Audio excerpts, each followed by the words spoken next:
안녕하십니까. 크로스오버 투 자연의 탐색 비수성질 두 번째 시간 시작하겠습니다. 이기 때문에 영상이라든지 아니면 사진들을 보면서 직관적으로 이해를 하는 수준으로도 충분하다고 생각을 해요. 편안한 마음으로 강의를 한번 들어봅시다.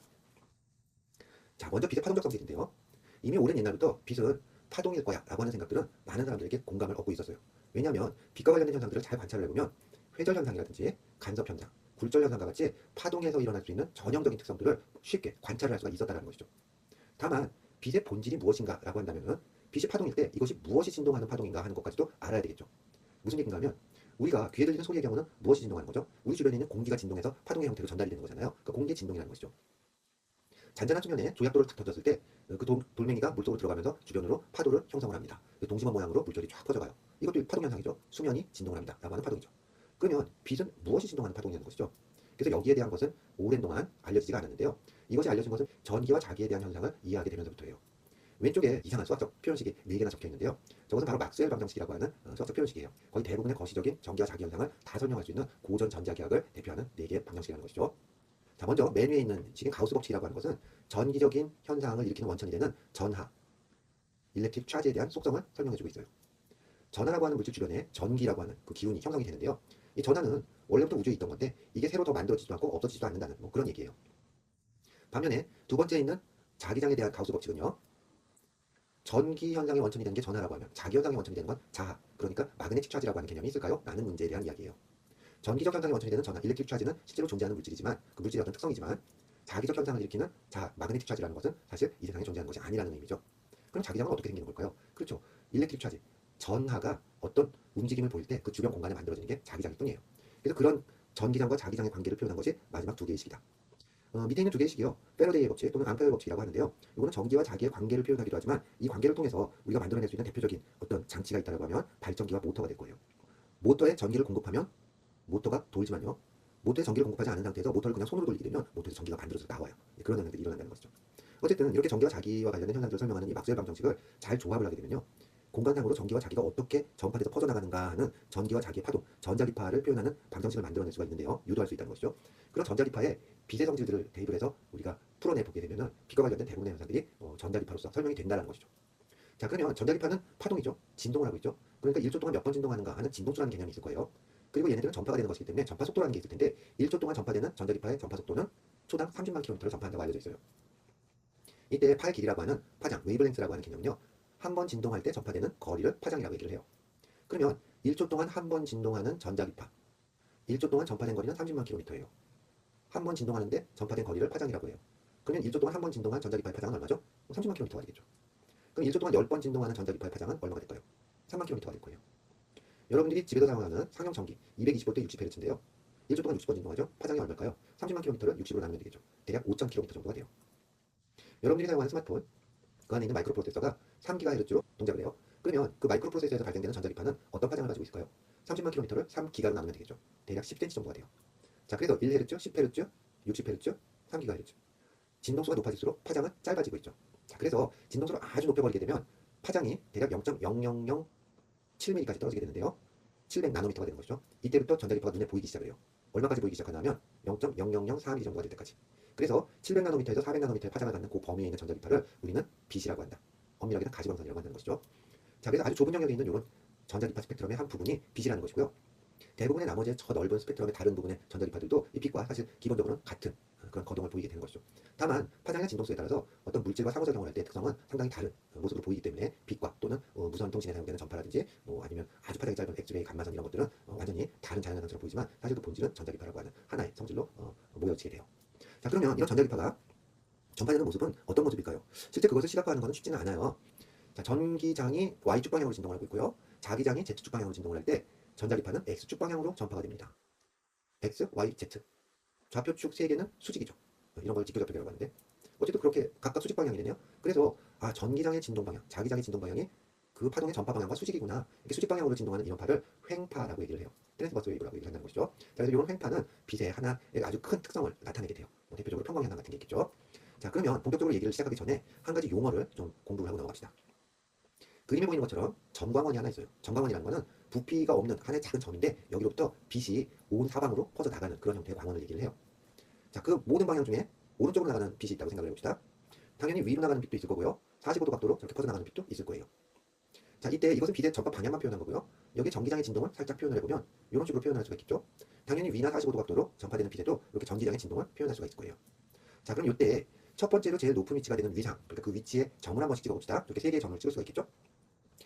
그리고 이것과 한 번 진동을 하고 난 위상점을 또 찍어봅시다. 그러면 저 꼬불꼬불한 파란색 진동에 2개 찍힌 점들은 어떨까요? 360도의 위상차를 보이겠죠. 다시 제자리로 왔다는 얘기예요. 2파이의 위상차라고도 얘기를 하고요. 그러면 저런 같은 위상인 점들을 연결하는 이런 선을 한번 그려봅시다. 자, 그리고 이것들을 확장을 해서 공간상으로 퍼져나가는 모든 빛 방향에 대해서 같은 위상인 점들을 다 모아보게 된다면 어떻게 될까요? 저 원은 구면이 될 거예요. 여기에 대해서 360도 위상차가 나는 또 하나의 동위상면을 하나 만들어 봅시다. 그러면 이건 동심 구면들이 쫙 퍼져나가는 이런 모습으로 보여지겠죠. 이번에는 동그란 점하고는 180도의 위상, 반대 위상을 갖는 점들의 X표를 한번 해볼게요. 그리고 이런 점들이 만드는 면을 점선으로 표시를 했어요. 자, 그럼 정리를 해보죠. 이런 면들은 다 어떤 면들이죠? 면들 사이에 있는 모든 점들은 위상이 같은 점들이죠. 그래서 이렇게 위상이 같은 점들로 만들어진 면을 파면, 웨이브 프론트라고 하고요. 이 웨이브 프론트가 갖는 물리적 의미는 여러 가지가 있겠지만 여기서는 한 가지만 얘기를 할게요. 지금 빛의 전파 방향은 저 웨이브 프론트, 파면의 수직한 방향이죠. 그래서 우리가 만약에 빛이 입자라고 한다고 하면 빛이 전파되는 방향은 입자가 날아가는 방향이라고 얘기하면 될 거예요. 그런데 파동 형태의 빛이라고 하면 빛이 전파되는 방향을 우리가 어떻게 정의해야 될까 하는 문제가 있는데 이때 빛의 전파 방향은 바로 파면의 수직한 방향입니다. 이렇게 정의를 한다는 것이죠. 자, 정리를 하면 한 줄 요약. 파면, 위상이 같은 점들로 이루어진 면. 파면의 수직한 방향이 빛의 전파 방향입니다. 빛의 진행 방향입니다. 이해가 됐죠? 자, 그럼 바로 넘어가죠. 파동 현상의 가장 대표적인 현상은 회절 현상이라고 할 수 있을 거예요. 디프렉션이라고 하는데요. 빛이 진행 과정에서 뭔가 장애물을 만나게 되면 그 장애물의 경계에서 빛이 휘어가는 현상을 얘기를 해요. 빛의 일부가 가려졌을 때 그 경계에서 휘어간다고 생각을 해도 좋겠죠. 자, 지금 왼쪽에서 오른쪽으로 세로줄들이 이동하는 걸 볼 수가 있어요. 저 줄들을 파면이라고 생각해 봅시다. 까만색 줄과 까만색 줄은 위상이 360도 차이가 나는 파면들이고요. 까만색 줄과 하얀색 줄은 위상이 180도 차이 나는 파면들이라고 생각하면 되겠죠. 방금 전에 얘기한 대로 파면들이 저렇게 움직인다고 보면 빛의 진행 방향은 어떤 방향인가요? 파면의 수직 방향이 빨간색 화살표 방향이 되겠죠. 자, 그러면 저 오른쪽 끝을 보세요. 잘 안 보이겠지만 노란색으로 벽이 있죠. 빛은 노란색 벽을 넘어갈 수는 없어요. 그런데 저 노란색 벽의 중간을 보면 작은 구멍이 하나 뚫려 있거든요. 그럼 저 구멍에서 저 파면이 어떻게 뚫고 나갈까요? 라는 것인데요. 여기에서 호이겐스와 프레넬의 원리라는 게 있어요. 원리라고 얘기하는 건 법칙이 아니라는 거죠. 그래서 그런 식으로 설명을 하면 비교적 저 회전 현상을 잘 설명한다는 건데요. 호이겐스와 프레넬의 원리는 뭔가 하면 파면상의 모든 점이 다 점광원처럼 동작을 한다는 의미예요. 자, 그래서 만약에 저 중간에 뚫려 있는 구멍이 충분히 작다라고 그러면 저 구멍 위치에 점광원이 하나 있는 것과 똑같은 효과가 나겠죠. 자, 그래서 구멍을 통과한 빛은 어떻게 되냐 하면 방금 전에 우리가 봤던 것처럼 점광원에서 나가는 파면처럼 이렇게 둥근 파면을 만들게 되고 빛이 전파되는 방향은 원래는 왼쪽에서 오른쪽으로 평행하게 가던 빛들이 오른쪽처럼 방사형으로 퍼지는 방향으로, 왜? 파면이 둥글게 돼 있잖아요. 동시만 방향으로. 그러니까 파면이 수직한 방향으로 저렇게 퍼져나가는 모습으로 회절이 일어납니다. 라는 식으로 설명을 하게 된다는 것이죠. 실제 이런 호이겐스 또는 하이언트의 원리를 적용을 하면 회절 현상을 대부분 정확하게 설명을 할 수가 있어요. 자, 그러면 이런 현상들을 옛날에는 어떻게 발견을 했나 하면요. 보통 칼날은 금속으로 되어 있기 때문에 저런 식으로 광원을 관찰을 하게 되면요. 칼날 밑부분으로는 빛이 통과를 못해요. 그래서 원리적으로 보면 이렇게 칼날로 광원을 탁 자른 것처럼 가려져서 보여야 되거든요. 근데 실제로 밝은 광원을 칼날로 저렇게 가리고 보게 되면은 칼날 밑쪽으로 빛이 번져 보인다는 것이죠. 그래서 저렇게 번져 보이려면 칼날을 지난 다음에 빛이 밑으로 휘어가야만 돼요. 그래서 저런 현상들을 보고 회절 현상이 일어나는구나라는 걸 알았다는 것인데요. 실제로 여러분들은 이런 실험을 해볼 필요가 없어요. 하지 마세요. 밝은 빛을 눈으로 보는 게 눈 건강에 그렇게 좋진 않죠. 그래서 좀 더 쉬운 방법으로 회절을 확인할 수 있는 방법이 있는데요. 바로 이런 방법이에요. 이것은 우리 집에서 창밖 풍경을 찍은 사진인데 왼쪽은 유리창을 통해서 그냥 찍은 사진이고 오른쪽은 그 유리창에 방충망을 치고 찍은 사진이에요. 차이를 찾았나요? 자, 먼저 설명을 하면 방충망은 저렇게 격자형으로 되어 있죠. 그래서 저런 방충망을 통해서 빛을 보게 되면 방충망의 격자를 통과하면서 회절광이 생기게 돼요. 자, 그래서 동그라미 안에 있는 저 조명을 봅시다. 방충망이 없는 왼쪽은 동그랗게 보이는데 오른쪽은 방충망 방향으로 회절된 빛들이 나오는 게 보이죠. 그래서 십자가 모양으로 저렇게 뻗쳐나가는 회절광들이 관찰이 됩니다. 실제로 여러분들이 집에서 방충망을 통해서 바깥 풍경을 보게 되면 저런 십자가 모양의 회절광들을 관찰할 수가 있어요. 자, 이런 회절광은 별빛을 관찰할 때도 쉽게 보이는데요. 지금 이 그림은 망원경을 통해서 목성을 관찰한 그림이에요. 왼쪽은 목성을 찍었는데 스마트폰으로 찍다 보니까 카메라가 흔들려서 그 옆에 뭐 새가 3마리 날아가는 것처럼 보이는데 저건 새가 아니고 목성의 위성들이에요. 그 오른쪽에도 하나 찍혔죠. 그래서 위성 4개가 지금 찍혀 있는데 이 목성을 방충망을 통해서 보게 되면 오른쪽처럼 보인다는 것이죠. 물론 육안으로 볼 때 저렇게 안 보이는데요. 망원경을 통해서 보거나 아니면 여러분들이 스마트폰에 그 망원 렌즈 배율이 아주 높게까지 설정할 수 있다 보면 그렇게 찍으면 아마 저렇게 나오겠죠. 자, 그래서 방충망을 통해서 보니까 어떤가요? 목성으로부터 오는 빛은 거의 파면이 평면을 가지게 되고요. 평면파라는 의미고요. 그것들이 방충망을 통과할 때는 아주 규칙적인 회절 현상을 일으키게 되는데 또 회절 현상은 빛의 파장에 따라서 회절이 일어나는 각도가 조금씩 달라요. 그래서 저렇게 무지개 빛으로 분산까지 같이 일어나는 것이 보입니다. 자, 그런데 방충망인데 아까는 십자가 모양으로 보이더니 여기서는 육각 방향으로 6방향으로 회절이 일어나나요? 실제는 십자가 방향이에요. 근데 이것을 이렇게 비스듬히 보기 때문에 저렇게 찍힌 것이죠. 목성이 아주 높은 곳으로 찍혀 있기 때문에 아래에서 위로 올려다보면서 방충망을 통과했기 때문에 저런 무늬가 나타나요. 실제 여러분들도 관찰을 해보면 저런 식으로 회절이 일어나겠죠. 자, 두 번째는 간접 현상인데요.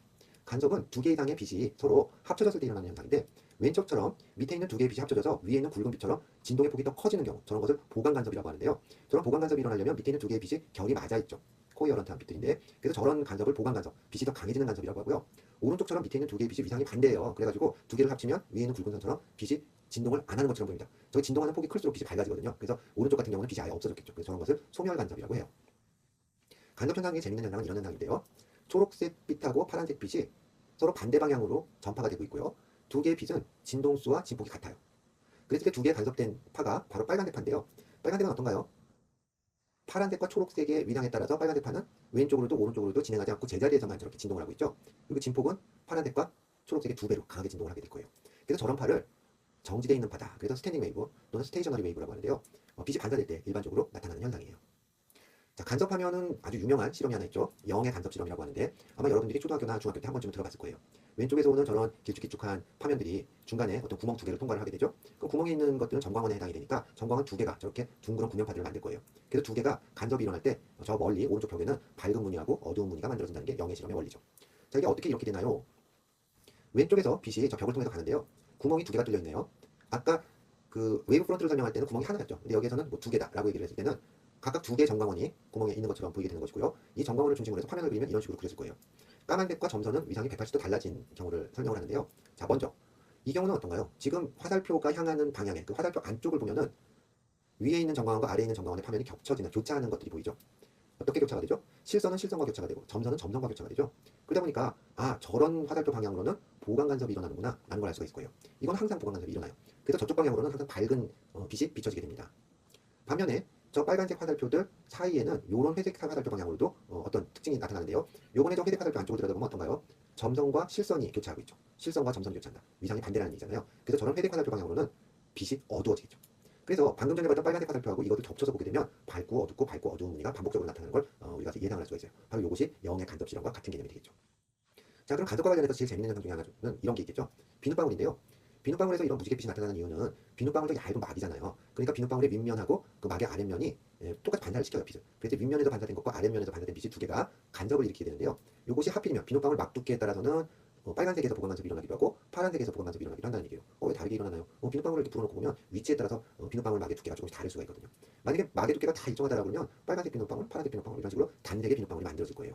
하지만 실제 비눗방울은 위치마다 두께가 좀 다르고요. 그리고 실제로 여러분들이 비눗방울을 만들어 놓고 유심히 이렇게 관찰을 해보면 저 색깔이 계속 변하는 걸 볼 수가 있을 거예요. 빨주노초파란 모습으로 연속적으로 변한다. 왜 그런가 하면 비눗방울이 증발을 하거나 흘러내리면서 막의 두께가 점점 얇아지거든요. 간섭 조건이 달라진다는 것이죠.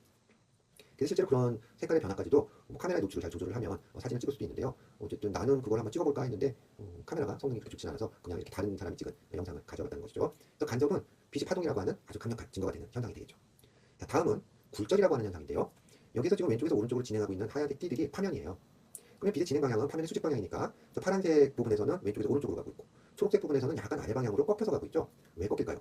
자, 속도를 보게 되면요. 파란색 쪽에서는 진행 속도가 좀 빨라요. 초록색보다는. 그러면 저렇게 속도가 다른데 경사진 부분에서 파면이 끊어지지 않고 이어지려면 어떻게 해야 될까요? 그렇죠. 초록색 쪽에서 저렇게 파면이 옆으로 기울 수밖에 없다는 것이죠. 여기에서 빛의 전파 방향은 파면의 수직한 방향으로 아까 정의한다고 했잖아요. 그렇기 때문에 저렇게 빛이 꺾이는 것처럼 보입니다. 이것이 역시 굴절이라는 현상이고 이 굴절 현상은 빛이 파동이라고 하는 그런 대표적인 현상 중에 하나가 되겠죠. 그런데 이런 굴절 현상은요. 모든 파장에 대해서 다 일정하게 일어나는 게 아니라 물질의 상태에 따라서 파장 의존성을 가져요. 파장 의존성이라는 말은 뭔가 하면 이 그림에서 보는 것처럼 굴절되는 각도가 파장에 따라서 달라진다는 의미예요. 그래서 실제로 대부분의 많은 물질들은요. 파장이 긴 빨간색이 굴절률이 제일 작고 파장이 짧은 보라색, 진동수가 높은 보라색이 굴절률이 커요. 그래서 왼쪽처럼 흰색 빛을 프리즘에 넣게 되면은 최종적으로 오른쪽으로 나오는 빛은 보라색이 가장 많이 꺾여서 나오고 빨간색이 적게 꺾여서 나온다는 것이죠. 이런 현상을 정상 분산이라고 얘기를 해요. 노멀 디스퍼션이라고 얘기를 하죠. 반면에 반대로 빨간색이 굴절률이 제일 크고 보라색이 굴절률이 작은 그런 물질들도 있는데요. 그런 분산은 비정상 분산이라고 얘기를 해요. 아주 드물어요. 근데 그런 물질들은. 자, 그럼 실제로 분산이 일어나는지 한번 실험을 해봅시다. 자, 먼저 저런 삼각형의 프리즘, 정삼각형의 프리즘을 분산 프리즘이라고 하는데요. 디스퍼션 프리즘이라고 얘기하죠. 저기다 빛을 한번 넣어보죠. 보통의 하얀색 빛을 넣게 되면 분산이 일어날 텐데요. 다만 프레시로 그냥 넣게 되면 너무 면적이 넓어서 저렇게 바늘구멍으로 좀 빛을 좁게 만들어봤어요. 일단 그냥 비친 빛인데요. 어때요? 분산이 안 일어나죠? 프리즘을 통해서 보면 분산이 일어나는 게 보이죠. 근데 양쪽 경계만 보이네요. 이유는 뭔가 하면 바늘구멍이 너무 넓어서 그래요. 그래서 저렇게 빛이 들어가는 영역을 좀 좁혀보죠. 구석으로 몰아서 좁혀보면 어때요? 빨주노초 파남으로 연속적으로 분산되는 걸 볼 수가 있죠. 자, 그러면 다음은 평광현상인데요. 이 평광현상은 상당히 재밌는 현상이에요. 그래서 여러분들이 쉽게 이 평광현상을 가지고 다양한 실험도 해볼 수 있는데요. 이유는 뭔가 하면 여러분들 주변에는 평광이 된 빛들이 굉장히 많이 있어요. 자, 한번 볼까요? 자, 일단 평광이라는 건 어떤 현상인가 하면요. 빛이 횡파라고 그랬죠? 그렇기 때문에 빛의 전파 방향에 대해서 전기장의 진동 방향은 수직 방향이 돼요. 그런데 이런 전기장의 진동 방향을 우리는 평광 방향이라고 하는데요. 보통의 빛들은 왼쪽처럼 평광 방향이 아주 중구난방이에요. 그래서 이런 것을 우리는 랜덤 평광이라고 얘기를 하고 평광 방향이 모든 방향으로 균일하게 분포가 되어 있습니다. 라고 하는 것인데요. 이것이 어떤 평광 필터라고 하는 것을 통과하게 되면요. 오른쪽처럼 한쪽으로만 진동하는 저런 평광된 빛으로 바뀌게 돼요. 그래서 저렇게 만들어주는 필터를 우리는 선형 평광 필터라고 하고요. 저런 선형 평광 필터를 통과한 빛은 선형 평광되었다라고 얘기를 하는 것이죠. 한쪽 방향으로만 평광이 된 것이죠. 지금 저 빛의 경우에는 전기장이 아래 위로 진동하는 빛만 만들어내는 필터인가 보네요. 그러면 우리가 한번 생각을 해봤을 때 저 똑같은 필터를 구해서 90도 옆으로 돌려가지고 평광 필터 뒤에다가 대놓으면 어떻게 될까요? 그렇죠. 저 아래 위로 진동하는 빛도 필터에 걸리겠죠. 그래서 두 개의 선형 평광 필터를 90도 각도로 이렇게 꺾어서 겹쳐놓게 되면은 빛이 통과하지 않게 되고요. 두 개를 평행하게 놓게 되면 빛이 50% 정도가 통과하게 될 거예요. 실제로 그런 현상이 일어나는지를 한번 확인해 봅시다. 자, 저 동그란 두 개의 필터는 각각 선형 평광 필터인데요. 빛을 그냥 켜놓고 한번 빛이 통과되는지 보죠. 하나의 평광 필터로 그냥 볼 때는 평광만 되고요. 빛은 50% 정도가 통과되는 걸로 생각을 하면 될 것 같아요. 또 하나의 평광 필터가 있죠. 두 개를 겹쳐서 한번 볼게요. 일단 두 개의 평광 필터 방향이 평행이기 때문에 빛은 통과를 해요. 근데 방향을 바꿔보면 어때요? 빛이 어두워지고 밝아지고 하는 현상을 볼 수가 있죠. 그래서 완전히 평광 필터의 방향을 90도로 꺾었습니다. 그럼 저렇게 빛이 까맣게 통과가 안 되는 현상을 볼 수가 있는 것이죠. 다시 돌리면 통과를 해요. 그래서 이런 현상을 이용하게 되면 필터를 돌리기만 해서 그러니까 평광 필터의 방향을 바꿈으로써 빛을 통과하게 할 수도 있고 아니면 빛을 차단할 수도 있다는 의미죠. 자, 그럼 이게 왜 중요할까요? 한번 생각해보죠. 이런 평광 필터의 방향이라고 하는 것은요. 여러 가지로 우리가 의미를 생각해 볼 수가 있는데요. 사실 전기장의 색이라고 하는 것은요. 벡터량이라고 얘기를 하고요. 그래서 저런 평광 방향으로 진동하는 전기장의 진동은 두 개의 수직한 방향으로의 전기장 진동의 합으로 표현할 수가 있어요. 맨 왼쪽 같은 그림이죠. 그래서 이것이 위상 관계에 따라서는 저렇게 평광 방향이 빙글빙글 도는 것 같이 표현할 수도 있는데요. 오른쪽 그림을 봅시다. 오른쪽에 세 개의 평광 상태를 보여주고 있는데 오른쪽 세 개 그림 중에 왼쪽에 있는 것이 선형 평광이고요. 중간에 있는 게 원형 평광이에요. 평광 상태가 원 형태로 회전을 하는 거고요. 맨 오른쪽에 있는 거는 이 평광 상태가 타원을 그리는 경우다. 자, 그래서 이렇게 두 개의 선형 평광이 합쳐졌을 때 그 위상차에 따라서는 선형 평광도 되고 원형 평광도 된다는 건데요. 이런 평광 상태들을 수직으로 겹쳐놓게 되면 빛이 통과하지 않는 그런 현상들이 일어나겠죠. 그래서 우리가 방금 전에 봤던 그 필터 실험에서 봤던 것처럼 두 개를 겹쳤을 때 빛이 통과하고 안 되고 하는 그런 영역을 0.001mm 또는 0.005mm 정도까지로 아주 작게 만들어서 그걸 가로 세로로 800만 개를 배열했다고 하면 어떻게 될까요? 800만 화소짜리 디스플레이 모니터가 되겠죠. 4K 모니터라고 하는 것이죠. 그게. 자, 그래서 이런 것을 리퀴드 크리스탈 디스플레이라고 하는데요. 나온 지는 꽤 됐어요. 한 1980년대부터 상용화되기 시작을 해서 지금은 별하별 기술들이 다 들어가지고 아주 선명한 그런 텔레비전 화면, 컴퓨터 화면, 뭐 이런 스마트폰 화면 이런 것들이 된다는 것이죠. 다만 삼성의 갤럭시 계열의 스마트폰들은 이런 리퀴드 크리스탈 디스플레이가 아니고 OLED를 사용하기 때문에 평광 필터가 들어가 있지 않는 경우도 있어요. 그런데 그런 OLED 모니터인 경우에도 빛을 좀 더 선명하게 보게 하기 위해서 평광 필터가 들어가는 경우가 있기 때문에 대부분 여러분들이 보는 컴퓨터, 텔레비전 화면은 나오는 빛이 다 평광이 되어 있다라고 이해를 하면 되겠죠. 자, 그러면 이런 평광 현상은요. 또 다른 응용이 가능한데요. 평광 필터를 사진을 찍을 때 사용을 하기도 하고 화물차를 운전하는 하루 종일 운전을 하시는 운전기사분들이 평광 필터 안경을 쓰기도 하고요. 호숫가에서 낚시를 하는 낚시꾼들이 평광 필터 선글라스를 끼기도 해요. 왜 그럴까요? 바로 오른쪽에 있는 그래프 같은 건데요. 이 그래프를 보면 실선으로 된 그래프는 TPTS라고 된 거죠. 저거는 유리와 공기의 경계에서 추가되는 빛의 추가율을 보여주고 있어요. 점선은 RSRP라고 되어 있는데요. 이것은 유리와 공기의 표면에서 반사되는 빛을 보여주고 있어요. 반사율이죠. 자, 그러면 한번 봅시다. RP라고 되어 있는 경우가 있는데요. 이 경우는 반사되는 빛의 평광 상태가 반사면과 수직인 경우예요. 그래서 이런 빛의 경우는요. 이 그래프에서 대략 50도에서 60도 정도로 반사되는 빛의 경우에는 반사가 전혀 안 된다는 의미겠죠. 반면에 그 반사되는 표면하고 수평으로 평광되어 있는 전기장의 진동 방향이 수평인 경우 RS라고 하는 경우는 10% 이상이 상당히 많은 양의 빛이 반사되는 것으로 보여요. 자, 이 얘기가 뭔지 한번 보죠. 저 파란색 네모난 거는 내가 쓰는 블루투스 스피커인데요. 표면이 금속 표면이에요. 그래서 파란색인데 이렇게 비스듬히 보게 되면 반사광 때문에 파란색 빛이 안 보이게 되죠. 방금 전에 본 그래프에 의하면 저렇게 하얗게 보이는 저 반사광은 평광이 돼 있을 거예요. 그러니까 평광 필터를 이용하면 저 빛을 제거할 수가 있겠네요. 그래서 평광 필터 한번 돌려봅시다. 어때요? 반사광이 싹 제거가 되면서 원래 파란색이 잘 보이게 되죠. 자, 이런 현상을 이용하게 된다고 하면 수면에 반사되는 빛도 어느 정도 평광이 돼 있겠네요. 맑은 연못 안에 잉어가 있는 것을 사진 찍고 싶은데 그 물표면에서 반사되는 빛 때문에 잉어가 잘 안 보여요. 그럴 경우에는 평광 필터를 사용하면 잉어를 좀 더 선명하게 찍을 수가 있겠죠. 하루 종일 화물차를 운전하시는 기사분이라고 하면 아스팔트 표면에 반사되는 빛들 때문에 눈이 부실 거예요. 그런데 아스팔트로 비스듬히 비치는 빛은 평광이 돼 있겠죠. 그러니까 평광 필터 안경을 쓰면 빛을 더 효과적으로 차단할 수가 있겠죠. 하루 종일 물가에 앉아서 낚시를 하는 분의 경우에는 물에 반사되는 수면 반사가 어느 정도 평광이 되어 있습니다. 평광 필터 안경을 쓰면 수면 반사광을 제거할 수가 있어서 눈이 편안하겠죠. 뭐 그런 여러 가지 원리로 평광이 활용이 된다는 것인데요. 사람은 평광 필터를 이용한 그런 필터 안경을 사용한 평광들을 감지할 수 있지만 갯가재 같은 동물은 그냥 원래 눈이 평광을 감지한다고 해요. 얘네들은 왜 감지를 할까요? 사실 평광을 이용하면 물체의 그 윤곽을 좀 더 명확하게 인식할 수 있는 그런 장점들이 있고요. 또 하나의 가설은 레일리 산란 때문에 하늘이 어느 정도 평광이 되어 있어요. 우리는 못 느끼지만 실제 평광 필터를 이용해서 하늘을 보게 되면 하늘의 색깔이 막 달라진다는 것이죠. 자, 그래서 갯가재가 보는 하늘의 경우에는 멀쩡한 파란 하늘도 색깔이 막 방향에 따라서 시간에 따라서 달라져요. 그래서 갯가재는 하늘의 그 평광 무늬를 보고 시간과 방향을 아는 게 아닐까. 뭐 이런 것들이 동물학자들이 추측하는 갯가재가 평광을 보는 이유라고 생각을 하는데요. 인간은 평광을 감지할 수 없지만 만약 인간의 눈이 평광까지도 감지할 수 있다라고 하면 정말 하늘이 늘 무지갯빛으로 번쩍번쩍하는 그런 하늘로 보일지도 모르겠어요. 자, 다음은 복굴절이라고 하는 현상인데요. 바이디프진전트라고 하는데 보통 유리와 같은 등방성 매질에서는 안 일어나는 현상이지만 방해력과 같이 방향에 따라서 굴절이 다른 경우에는 이런 복굴절 현상이 일어나는데요. 이 복굴절 현상은 또 빛의 파장과도 관련이 있기 때문에 실제 이런 복굴절 현상을 이용하면 아주 재미있는 실험을 해볼 수가 있는데요. 뭔가 하면 플라스틱은 대부분 눌러서 만들기 때문에 아무리 균일하게 만들려고 해도 플라스틱 곳곳이 굴절이 좀 달라지는 그런 현상들이 있어요. 그래서 이런 복굴절 현상을 이용하면 재밌는 실험을 할 수 있다는 것인데요. 자, 이 영상을 한번 봅시다. 이 화면은 우리 집 컴퓨터 모니터 화면이에요. 그래서 저 컴퓨터 모니터 화면은 평광이 되어 있겠죠? 저기에다가 저 투명한 플라스틱을 한번 겹쳐서 볼게요. 투명하니까 그냥 겹쳐 보이죠? 투명한 포크. 투명한 것 같죠?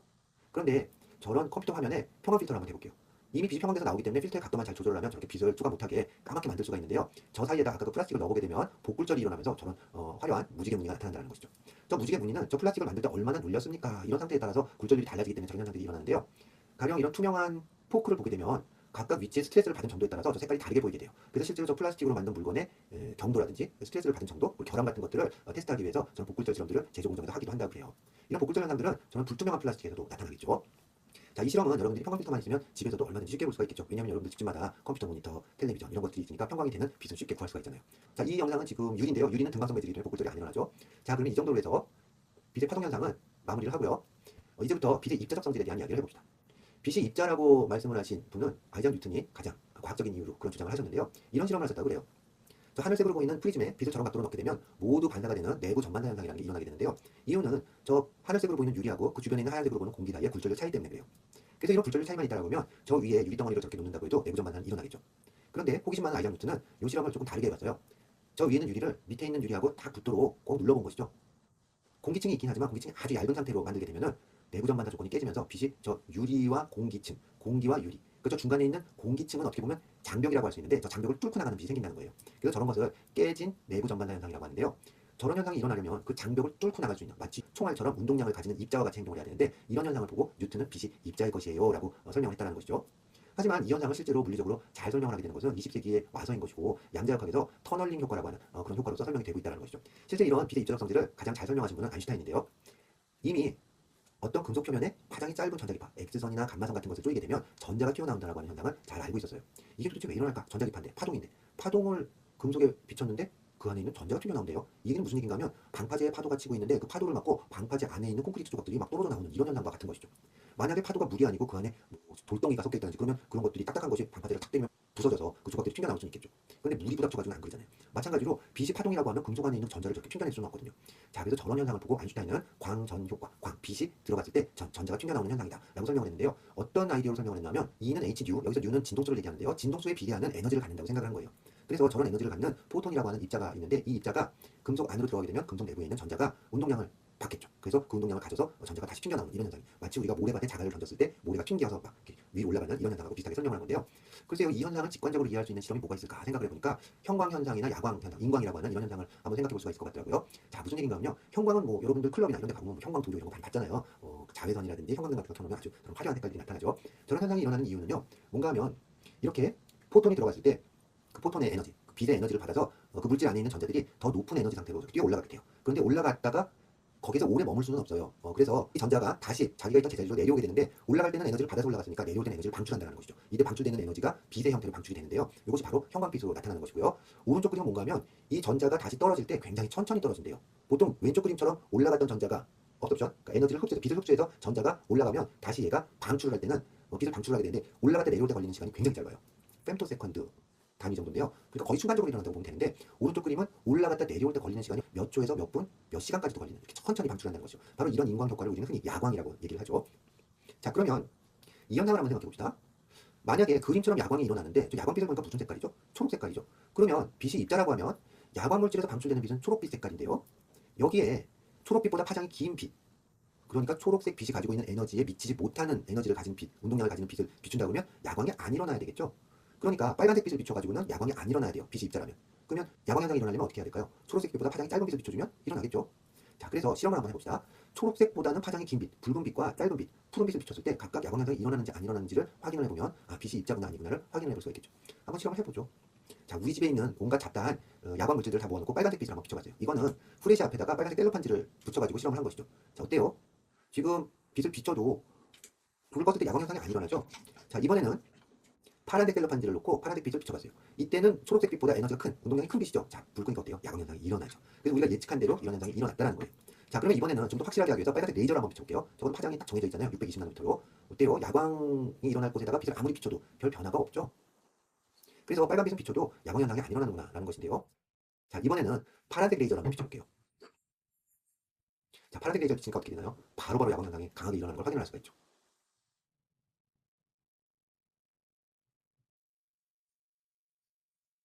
자, 그래서 이런 현상들을 보면 빛을 파동이라고 해가지고는 이 현상을 지금 설명하기는 쉽지 않겠죠. 물론 모델링을 할 수는 있을 것 같긴 해요. 파동 현상으로도 이런 인광이나 야광 현상들을 설명할 수 있는 그런 논리를 만들 수는 있을 것 같긴 한데 굉장히 복잡해질 것 같아요. 다만 빛을 입자라고 생각을 했을 때는 굉장히 쉽게 설명이 가능하다는 것이죠. 자, 이번엔 흰색 빛을 비춘 건데요.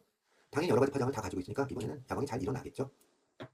자, 그래서 이러한 입자적 성질을 이용하는 것 중에 하나가 투포톤 엑사이테이션 마이크로스코피 또는 멀티포톤 마이크로스코피라는 게 있는데요. 실제 형광 물질을 이용을 해서 세포 안에서 일어나는 일들을 관찰하는 것은 임상에서는 굉장히 중요한 관측 중에 하나예요. 암세포에게 형광 물질을 주입해놓고 그것들이 어떻게 증식하는지를 본다거나 하는 것이 대표적인 경우겠죠. 그런데 지금도 봤지만 형광을 일으키려면 형광에서 나오는 색깔보다 에너지가 더 큰 빛을 비춰줘야 되는 것이죠. 그래서 보통 파란색 빛이라든지 그에 준하는 아주 파장이 짧은 빛을 비춰주는데요. 이렇게 되면 블리칭이 쉽게 일어나는 문제가 있어요. 그러니까 형광 물질들이 빨리 표백이 되어버린다는 것이죠. 그래서 관찰이 잘 안 돼요. 그리고 이런 짧은 파장의 빛들은 피부 깊숙이 들어가는 데도 문제가 있거든요. 자, 그래서 파장이 긴 빛을 써서 피부 깊숙이 넣고 그러면서 블리칭, 표백도 안 일어난다고 하면 얼마나 좋을까요? 이런 생각을 해서요. 저런 왼쪽 그림과 같은 일을 시킨다는 것이죠. 빨간색 빛을 쏘아서 전자가 튕겨 올라가는데 빨간색 빛에 해당되는 높이만큼만 올라갈 수 있으니까 이게 파란색 빛을 내는 높이까지는 올라가지 못해요. 그런데 빨간색 높이 쪽까지 올라간 전자를 빨간색 빛으로 한 번 더 때려주는 거죠. 그래가지고 올라서 떨어지기 전에 한 번 더 때려주니까 더 높이까지 올라가는 거예요. 그래서 빨간색 빛으로 두 번 때려주면 투포톤. 그러면 빨간색을 비췄는데도 파란색 형광이 나올 수가 있다는 것이죠. 아니면 세 번 때려주면 멀티포톤. 뭐 이런 식으로 설명을 하는데요. 다만 이게 어떤 문제가 있냐면요. 올라갔다 떨어질 때까지 걸리는 시간이 femto세컨드 단위라고 그랬죠. 엄청나게 순간적으로 일어나는 일이에요. 그러니까 한 번 때리고 그 다음 때릴 때까지 femto세컨드 단위로 딱 이렇게 때려줘야 되는데 그게 아주 어려운 기술이라는 것이죠. 다만 지금은 그런 기술을 이미 적용을 해서 상용화된 현미경들이 많이 팔리고 있고 지금 병원에서는 이런 현미경들을 활용해서 저런 암세포들 또는 그 안에 있는 어떤 조직들을 잘 실시간으로 살아있는 상태로 관찰도 가능하다는 것이죠. 그래서 의료의 발전에 이런 기술들이 실제로 사용이 됩니다. 이것은 빛의 입자적인 성질들을 활용하는 관측 기술이라고 얘기를 할 수가 있겠죠. 자, 그러면 오늘 강의를 마무리를 해봅시다. 여러 가지 현상들을 봤는데 어떤가요? 빛이 파동이기 때문에 일어나는 현상들 보면 진짜 빛이 전자기파구나 라는 걸 이해할 수 있었지만 마지막에 봤던 그런 실험 영상을 보게 되면 빛이 입자라고 해야만 설명이 되는 그런 현상들도 있다는 것이죠. 자, 그래서 빛은 파동과 입자의 성질 모두 가지는 이중성을 가진다라고 하는 것을 우리는 이해해야 되는 것이고요. 파동적 성질로는 회절, 간섭, 불절, 편광 이런 것들이 있고 입자적 성질로는 광전효과, 형광, 인광 같은 현상들이 있다는 것이죠. 빛을 이용하는 목적에 따라서는 빛을 취급하는 방식도 달라져야 되는데요. 파동이냐 광자냐 입자냐 이런 걸 완전히 무시해버리고 그냥 광선으로 취급하는 방법도 있고요. 아니면 파동적 현상을 정말 적용을 해서 빛을 해석을 하는 것이죠. 이때 무반사 코팅이라든지 간섭을 일으키는 어떤 광학 소재라든지 홀로그램과 같은 회절 소재를 설계할 때는 빛의 파동적 성질을 고려를 하고요. 또는 반도체 광원이나 검출기, 태양전지, 양자 컴퓨팅 이런 부분에서는 빛을 또 입자로 취급을 해야만 해석이 되겠죠. 그래서 오늘은 빛의 본질과 관련된 이야기를 했고요. 우리가 다음 시간에는 빛을 단순히 광선으로 취급을 해서 실제로 빛을 관측할 때는 어떻게 활용이 되나요? 하는 실제적인 활동 사례를 한번 살펴볼 거예요. 자, 오늘 뭐 어려운 얘기들도 많이 나오고 강의가 좀 힘들었을 텐데 끝까지 들어줘서 고맙고요. 우리 다음 주에 다시 만나요. 안녕.